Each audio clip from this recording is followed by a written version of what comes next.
పల్లీలు పట్టిద్దానికి కాటా పెట్టినాం ఫ్రెండ్స్. కాటా పెట్టిన తర్వాత 50 కేలైనాయి.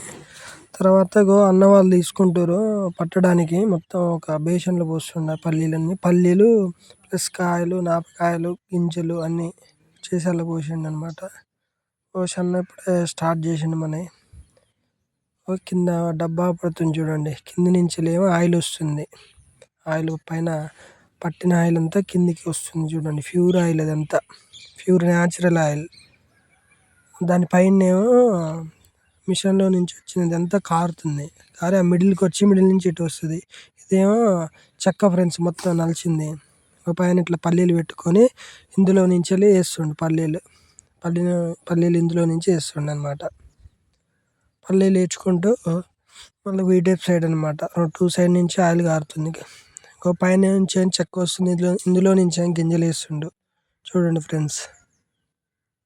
అయితే నేను అడిగిన 1 కేజీ పల్లీలు పడితే ఎంత నూనె వస్తుంది అని అడిగితే, నెంబర్ 1 విత్తనాలు వేసే పల్లీలు అయితే 10 కేజీల పల్లీలకి 4 కిలోల నూనె వస్తుందని చెప్పిండు.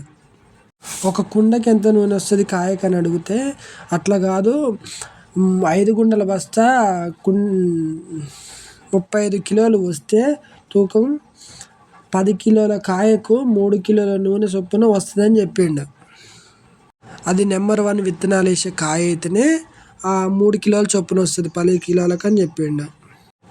కేజీ కాయ మనకు నూనె పట్టిస్తే చెక్క మనం తీసుకుంటే కిలోకి 30 రూపాయలు తీసుకుంటున్నాడు. అదే 1 కేజీ కాయ నూనె పట్టి చెక్క అతను తీసుకుంటే 15 రూపాయలు మనం ఇస్తే సరిపోద్ది అన్నాడు ఫ్రెండ్స్. ఇది నిన్న నూనె పట్టిద్ది అనిపోయినా మిల్లు చూడండి ఫ్రెండ్స్. అందులో నుంచి చెక్క వస్తుంది అనమాట. కింద డబ్బా పెట్టిండిగా అది చెక్క. ఆ చెక్క తీసుకొచ్చి మనం బర్రెలకు వేసుకుంటే, ఆవులకు వేసుకుంటే మస్తు బలం. అది బర్రెలకు వేస్తే ఏమవుతుందంటే పాలు వాతం చేస్తుంది అనమాట చెక్క. అది కోళ్ళకు కానీ వేసుకోవచ్చు. మంచి హెల్దీగా ఉంటాయి ఆ చెక్క తినడం వల్ల. అట్లా అది తిరుగుతుంది ఫ్రెండ్స్. దాని మధ్యలోనే ఉంటుంది అనమాట పల్లీలు పడేది. దాని నుంచెల్లి నూనె వస్తుంది. అన్న అదే నూనెని మొత్తం ఇటు జరుపుతుండే అనమాట. ఆ నూనె అనేది కిందికి వచ్చేసి కిందిని దాంట్లో నుంచి మన డబ్బాలకు వస్తుంది అనమాట. చేతితోటి అన్న పైన ఏమో పట్టిన చెక్క 2 సార్లు నలుస్తారు. మిగతా బేషన్లో ఉన్న గింజలు అనేవి అల్లకి చేతితో కొన్ని వేస్తుండే అనమాట. మస్తు ప్యూర్గా ఉంది ఫ్రెండ్స్ నూనె. మస్తు హెల్దీగా కిందంగా వస్తుంది చూడండి. అదే చెక్క అనమాట. మొత్తం నలిచిన పీస్ అనమాట అది. అందులో కానీ నూనె పడుతుంది చూడండి. అది 3 టైమ్స్ దాన్ని మళ్ళా పడుతూనే ఉంటాడు.